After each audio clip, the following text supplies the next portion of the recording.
El día de hoy estamos continuando aquí con el estudio que hemos llevado, que nuestro leccionario nos lleva en San Marcos. Y es muy interesante, y este pasaje tiene detalles bastante interesantes para nosotros en cuanto a cómo nosotros presentamos nuestras necesidades al Señor y cómo el Señor responde a ello con lo que realmente necesitamos. Y algo que me llama mucho la atención de este pasaje, y lo vemos desde el versículo 29, es que cuando el Señor vino, cuando el Señor Jesús vino entre nosotros, cuando el Señor Jesús vino a morar como Emmanuel con nosotros, Él lo hizo por completo. Él lo hizo totalmente, sin importar la situación. Cuando nosotros vemos, por ejemplo, la vida pública de las personas en poder, de los políticos, de los empresarios, ellos manejan mucho este lenguaje de estar con el pueblo, de estar con la gente, pero siempre ellos están arriba y la gente sigue abajo. Y cuando vemos en situaciones un tanto comunes como a las que nos presenta hoy el pasaje, vemos cómo el Señor Jesús de verdad vino a estar por completo entre nosotros. Y es que realmente tan profunda y necesaria era su presencia con nosotros, era su ministerio, que su victoria trastocó no nada más no nada más nuestra vida eterna, sino cada aspecto, todo lo profundo de nuestra necesidad como personas. ¿Y por qué digo esto? Porque en este pasaje vemos del versículo 29 al 39, vemos tres, digamos, niveles de interacción que el Señor tiene con respecto a nuestra necesidad. Vamos a decirle que el Señor atiende tres grados distintos de la necesidad personal que tenemos. Si ustedes se fijan, el versículo del 29 al 31 nos habla de cuando el Señor sanó a la suegra de Pedro. Yo no diría, bueno, es sorprendente el milagro que hizo con ella, pero si lo leemos bien, tenía nada más fiebre. Y el resultado de ese milagro del Señor fue simplemente que les terminó sirviendo la cena. Y muchas veces para nosotros ese tipo de milagros que hace el Señor nos parecen insignificantes. Podríamos pensar, bueno, el Señor la salvó porque ella iba a ir a predicar y iba, no sé, a sanar ella con la predicación a muchos. Pero al final de cuentas, lo único que sirvió el milagro, digamos aquí, fue para que ella les pudiera ayudar en la cena. Y hermanos, a veces cuando nosotros miramos a la obra del Señor, las respuestas del Señor, muchas veces tendemos a menospreciar la necesidad de otros. Tendemos a menospreciar la trascendencia de lo que el Señor hace en la vida de las personas. ¿Qué trascendencia tuvo la curación de la suegra de Pedro? Siendo prácticos, pues nada más les terminó sirviendo de cenar.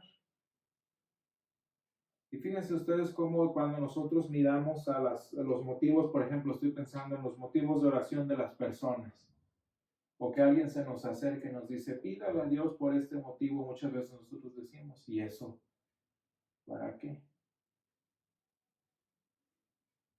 Casi como diciendo, ¿cómo voy a desperdiciar una oración en eso? O por eso.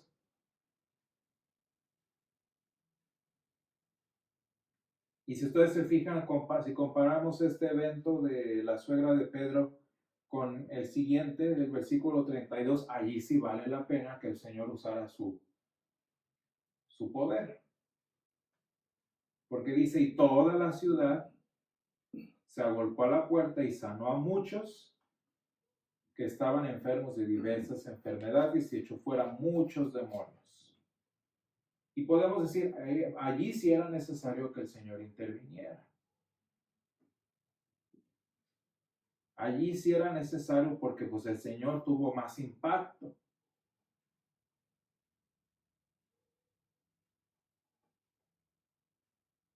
Pero pues la palabra del Señor nos enseña que cuando el Señor atiende una necesidad, en una situación simple como la que leímos con la suegra de Pedro, allí mismo puede darse la oportunidad de ministerio. Y por simple que sea la situación en la que interviene el Señor, de allí puede darse un efecto para la eternidad de la persona. Nosotros no sabemos cuántas personas de las que se acercan a nosotros están al borde de lo que le llamamos su límite. Y cuando se acercan a nosotros con una petición intrascendente, con una situación aparentemente poco importante, no sabemos si esa es la excusa que su alma está buscando para conocer al Señor. Y hermanos, hay muchas veces que en situaciones poco importantes, que en situaciones comunes, el Señor trabaja para la eternidad de las personas. Y tendemos mucho a hacer eso, a menospreciar las necesidades. Y no nada más estoy hablando de ser clasistas o de ser, hasta incluso racistas. No estoy hablando de eso, de que menospreciamos a veces al pobre. A veces también menospreciamos al que está al acaudalado. Muchas veces nosotros conocemos gente que vive pues en una situación acomodada, que tiene todo en la vida, etcétera, etcétera, y decimos ellos, ¿para qué necesitan a Dios? El Señor, ¿qué puede hacer por ellos, ¿no? Y si ustedes se fijan, aunque el contexto sea diferente, la situación de menospreciar la necesidad de las personas sigue allí latente. Hermanos, no se nos ocurre que a veces también el que más tiene es el que más necesita. Pero nada más porque a nosotros nos parece que tiene mucho, que tiene abundancia, menospreciamos su necesidad. Él lo necesita de que yo le hable del Señor.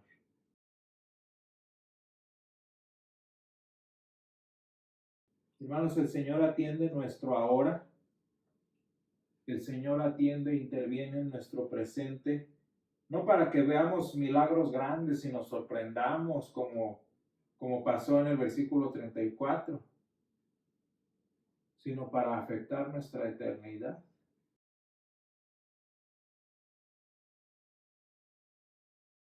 El fin y el objetivo, hermanos, de la obra del Señor es que tengamos vida eterna. Y eso nos debe quedar muy claro a todos nosotros. El objetivo de lo que el Señor hace es nuestra eternidad. Y hermanos, eso nos lo enseña el Señor Jesús en el versículo, en la siguiente sección de lo que estamos hablando, que sería del 35 al 39.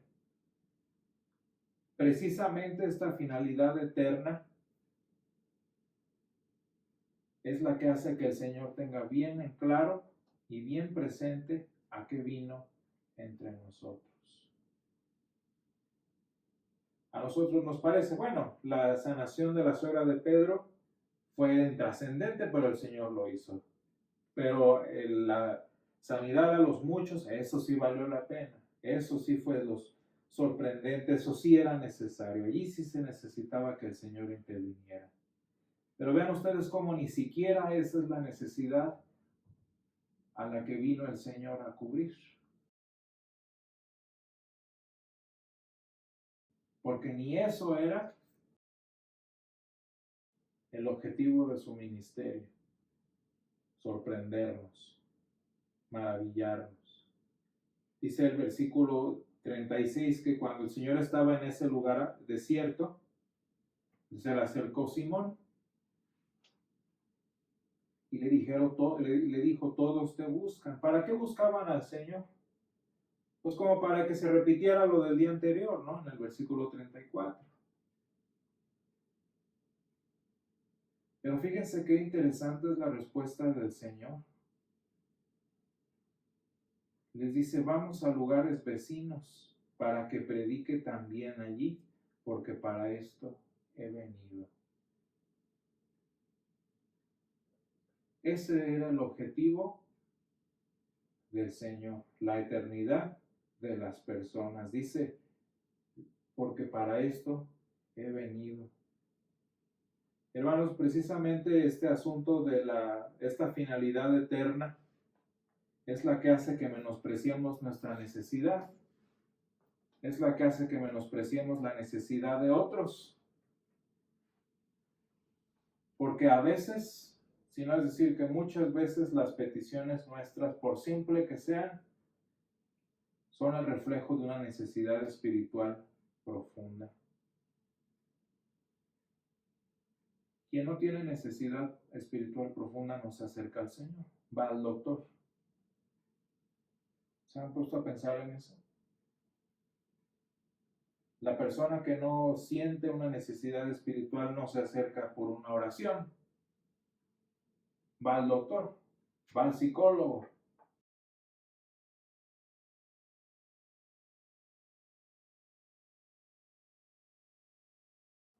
Pero la persona que se acerca al Señor es porque sabe que tiene una necesidad espiritual profunda. Y aunque sabemos que la tenemos, el problema es que muchas veces no queremos recurrir al Señor. Y en realidad ese menosprecio de la necesidad, ese de ¿para qué desperdiciar una oración? ¿Cómo le voy a pedir al Señor esto? O ya mero esta situación merece una oración. Muchas veces esta actitud de menospreciar necesidades propias o ajenas, en realidad son que no queremos que Él actúe en esa área y lo queremos fuera de ese asunto intrascendente. Y lo queremos fuera de nuestra necesidad espiritual. O no queremos que atienda la necesidad de la persona que lo busca. Y por esto también, hermanos, muchos menosprecian la necesidad de la palabra y ahora vamos a menospreciar la necesidad de la palabra. No nada más menosprecio mi necesidad presente, sino mi necesidad de la palabra de Dios. Y priorizamos una solución superficial presente por sobre un tratamiento profundo y eterno. Porque no queremos que el Señor toque esas áreas de nuestra vida. Se me hace muy bonito lo que dice Isaías 40. ¿Por qué dices, oh Jacob, y hablas tú, Israel? Mi camino está escondido del Señor, y de mi Dios pasó mi juicio. ¿No has sabido, no has oído que el Dios eterno es el Señor, el cual creó los confines de la tierra? Sentimos que estamos ocultos del Señor y que no necesitamos, que no tenemos, que nuestra necesidad de su palabra no es lo suficientemente grande como para acercarnos al Señor. La gente en esta ocasión, ¿por qué buscaba al Señor? ¿Se fijan que priorizaban sus necesidades presentes por sobre su necesidad eterna? Y muy claramente el Señor Jesús lo que hace es, vamos a lugares vecinos para que predique también allí, porque para esto he venido. La palabra nos enseña que nuestro Dios, ese gran Dios incomparable del que habla Isaías 40, no solo hace que su palabra brille para sorprendernos con el versículo 34, o para dejarnos desconcertados con el versículo 31.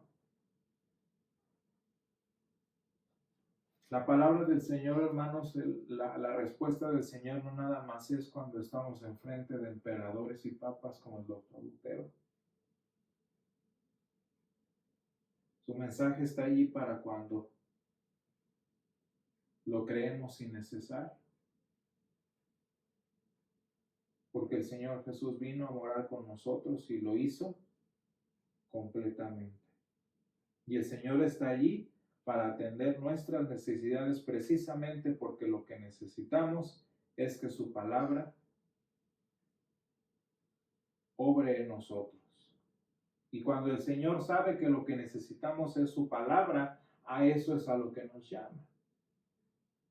A eso es a lo que nos invita. Y hermanos, la palabra de Dios atiende todas las necesidades.